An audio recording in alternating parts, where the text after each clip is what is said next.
Hey there, it's Monday, and so that's time for some garden talk and tour.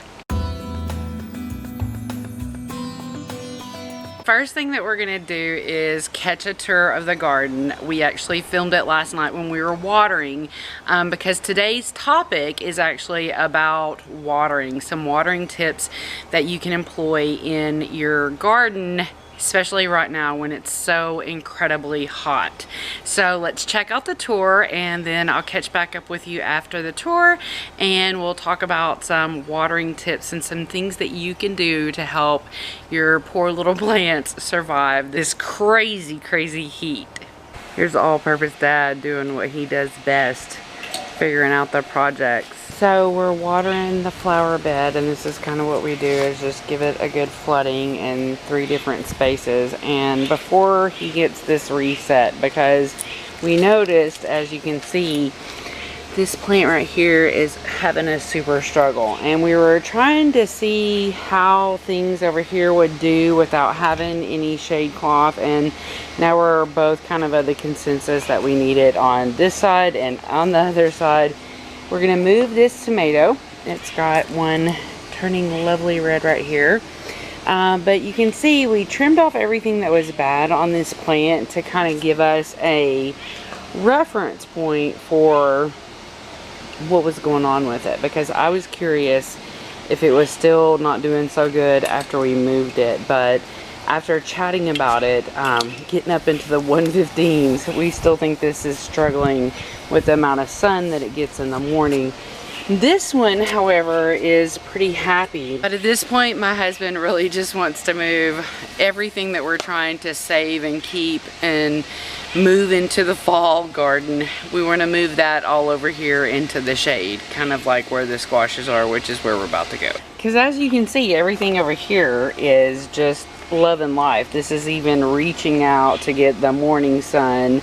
We moved the strawberries over here. This is happy. So we're probably going to take the other 3 tomatoes and put them over here and just kind of keep them going along. Today I picked one of the Cherokee purples off of this, and I'll show you that. Here is a beautiful Cherokee purple, and I'm probably going to let it color up a little bit more on the windowsill. And this is one that's about to change. Now this one has been doing pretty good right here, but you can kind of see, like, at first the new growth was doing good. Like I said, we are still harvesting off of this, and for the most part it looks pretty happy. Everybody's still on the same fertilization schedule, but because this one is taller, it's getting beat down by the west setting sun. This squash is still happy because it's below the fence line during that time. The flowers, I missed a day. This bed and this bed over here, the reason why we're employing more shade also, it's because we've come to be aware of some watering things, and that's something that we're going to talk more about here in a minute, is things that you have to be super mindful for in terms of watering when you're at this time of summer in Arizona. So we've been giving the flower bed extra water, but you can see that I missed like one night, and everything from the sunflower to the flowers are just not looking happy. Another cool thing about videoing at this time is that we can actually lift up the shade completely to show you what's going on in the bed. And so this little scout is just trudging along. It's probably another week or so and it's going to be ready to, and we're glad, because the plant itself is not having the best time in life. This tomato is going completely crazy. I mean, it's just super big. This pepper's making a comeback, and so far the collard hasn't done anything super new. I don't exactly know what these seedlings are, and I bet you they're probably basil, but we did put in some Armenian cucumbers here, and then see, those same little seedlings are coming up, and here too. But right there is an Armenian that we planted, and look at this watermelon. This is the one that we pollinated in last week's video. We still haven't picked this guy, but we will. And we've got a bean emerging like right about there. And there's I believe a cantaloupe. And like I said, you can see all these little seedlings popping up. And I guarantee you those are the basils that got dropped off as seeds last year. This is the butternut that is coming all the way from that plant down there that I'm jiggling. Now we'll lift it. Oh Lord. The shade has gotten entwined with the plant. But when we lift everything up over here, you can see just how beautiful things are. This okra is looking great. This okra is doing better. The butternut's happy. There's another probably cantaloupe. And still, we're not seeing what was planted there, but we're seeing all these little seedlings come up.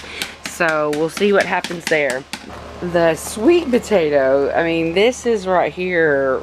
This was a baby when we first started. You know, it just started like about that big. And now it's crawling all over. This one has got, oh look, wow. It's created a whole new arm over here. So the shade in this area is, babe, look at this. This is a whole brand new arm that is tangled into, because there's a baby over here. Yeah, so we need to make this all go like this way, away from that, so that that little guy, who's growing beautifully, and all of these are really kicking up now. And even the sweet, or it's the wild Texas cherry, it's getting happy about life. That one's still struggling a little bit, but that's probably the one that gets a little bit of sun like between the fence, and it's also the closest one to the fence, if you will. But I bet you it gets that enough of a peak to keep it unhappy.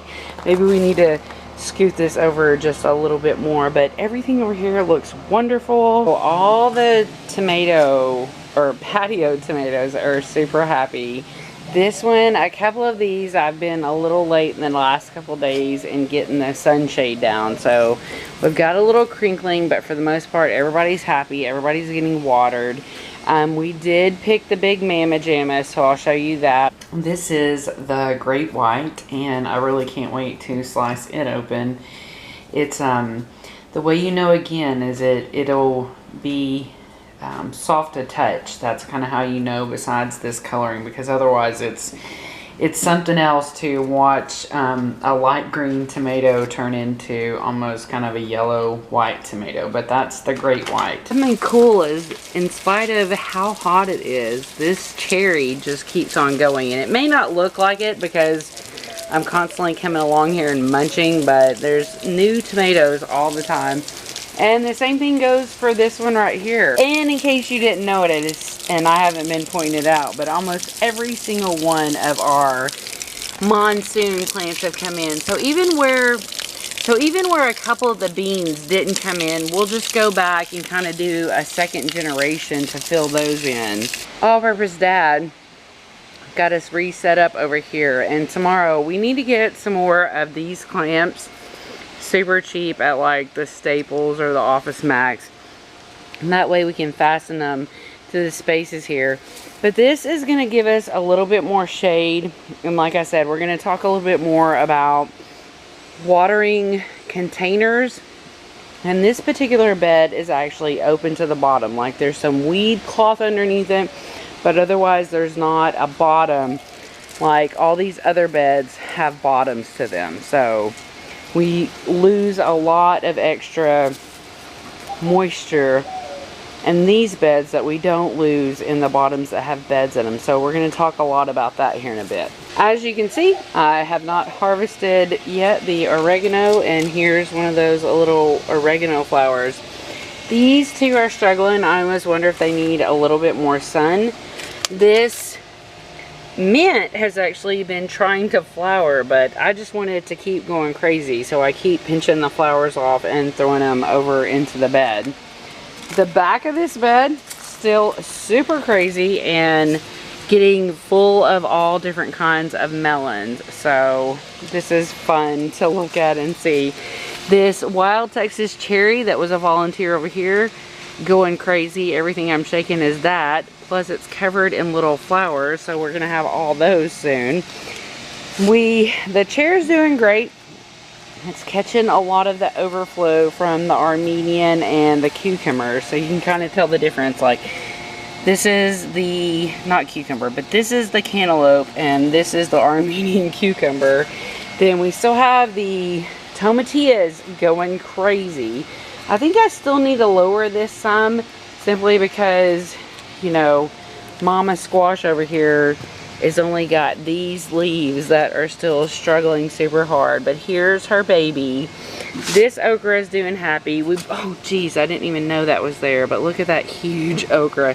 I picked one earlier, but I need to get that one off. Last week, I think I missed this. This is a big cantaloupe, and then we've got a wonky one over here that I can't figure it out. I can't Google it. I don't know if this is a pollination issue or a water issue, but there's that guy. Check out all the lettuce. Oh, look at that. I pulled up one of the multiple planted spaghetti squashes over there. So that one's actually taken off. That one looks better. I've got some seeds over. Oh, look. There's a butternut that I planted. And then I think I put another. Oh, yeah, it's right there. See that little dent? That's another one of those blue Hubbards coming up there. And then back here on the back, everything, again, just looks lush, full and beautiful, coming over and climbing on the chair. And this bad boy is pretty much ready to, I think, be done. So we're gonna have to pull it and its little baby brother on the other side. Well, I went in and filled this in with some black steer manure, and then we topped it off with some mushroom compost. So the cosmos are going crazy. These little plants that were here, we let them hang out. And then we've got this one sunflower that seems to be so happy. Last week we had Vacation Bible School, so a lot of the things that I wanted to get planted did not get planted because we were running back and forth all throughout the evening, like right now, which is the coolest time of the day and kind of the best time to be planting stuff. So we've got to catch up on some planting this week. So just to get a recap on our monsoon planting, we have all these Tipperary beans coming up, and it kind of stops right there, and that's kind of like the valley that we water from. But like I said, we can go back in and put some seeds here and maybe one there and fill out this for what work, because that one right there looks like super weak. And then over here, this got kind of drenched in the watering, but that's a loofah, and this is a loofah. That's a loofah that I pulled up from over there. That is a butternut, and that little baby right there is a spaghetti squash. And that's another no, one of those is a blue, no, that's a blue Hubbard down there. This is a spaghetti, and over there is another butternut. We almost had like 100% germination rate with our monsoon planting. So maybe I would say 80, because there's like one Armenian over there that didn't come up, but almost all the other things that we planted are right up. And this is another Ace 55. You saw this in the video from our tour last night, but I went ahead and picked it today. And so that's the conclusion of our little bigger tomato haul here in the last couple of days.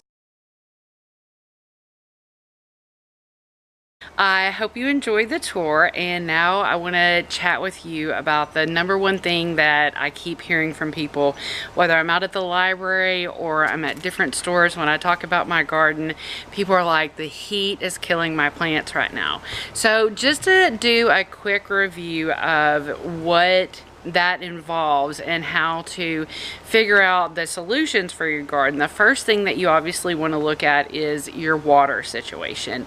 And sometimes that's not easy, because you may have watered yesterday and today your plants just look like they're about to die or seems moist to you, and that's when you should get something like this. And this is just a moisture meter, and it's actually one of the least expensive kinds that you can get. You can get some that are a lot more fancy, that test for a lot different things.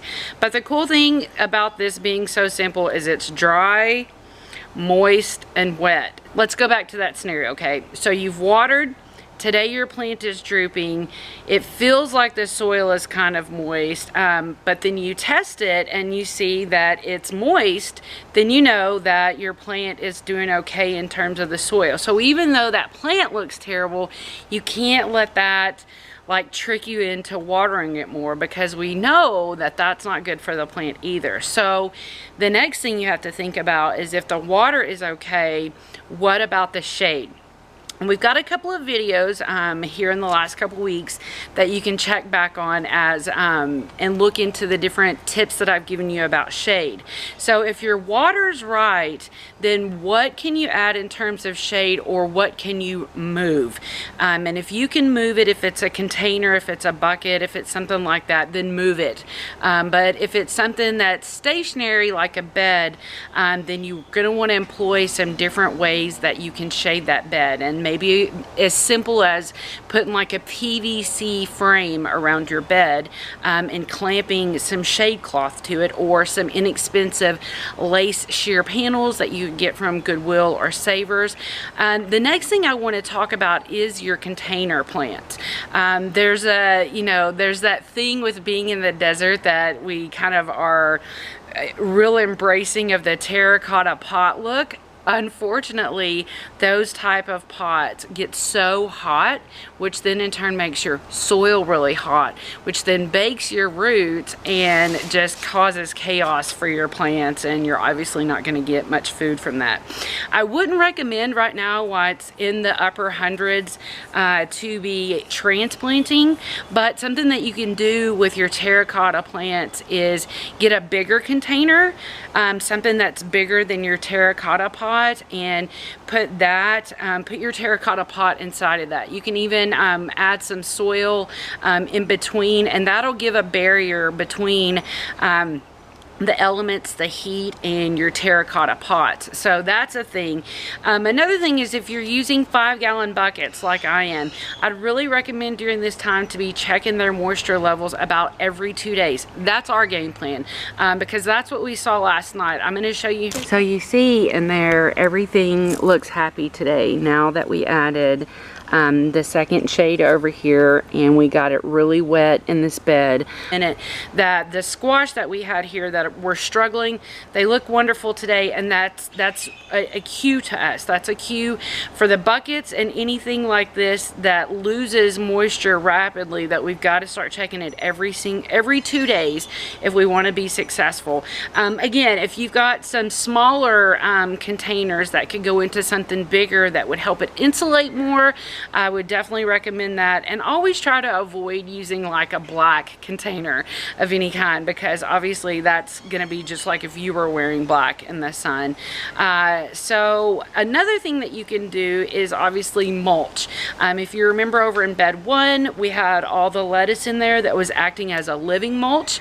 It's a little too late to start a living mulch right now, but as I harvested that extra lettuce that we just weren't even using fast enough, I was able to go and mulch the top of my bucket. So you can mulch with fresh compost, you can mulch with wood chips. There's a lot of different things that you could mulch the tops of your containers with. Mulching is one area that I kind of tend to drop the ball. A little bit of it's got to do with me being kind of a neat freak and wanting everything to look nice. But if that's something that you're really challenged by too, is consistent moisture loss with your containers, then employing some mulch in your life and even in your beds can make a big difference for you. And we also know that when those wood chips break down, they're gonna make just some extra compost for your planting environment there. So if you don't have a moisture meter, I highly recommend you run out to Ace or Walmart or somewhere nearby. Let's have a drink. This is my favorite drink right now. It's just water and some of my fresh mint. But keep your plants hydrated, keep yourself hydrated, and I hope that everything in your garden just gets better and better. Well, I want to thank you so much for tuning in whenever you get a chance, stopping by to check out what we're doing, and I just want you to have the best day ever. Till next time.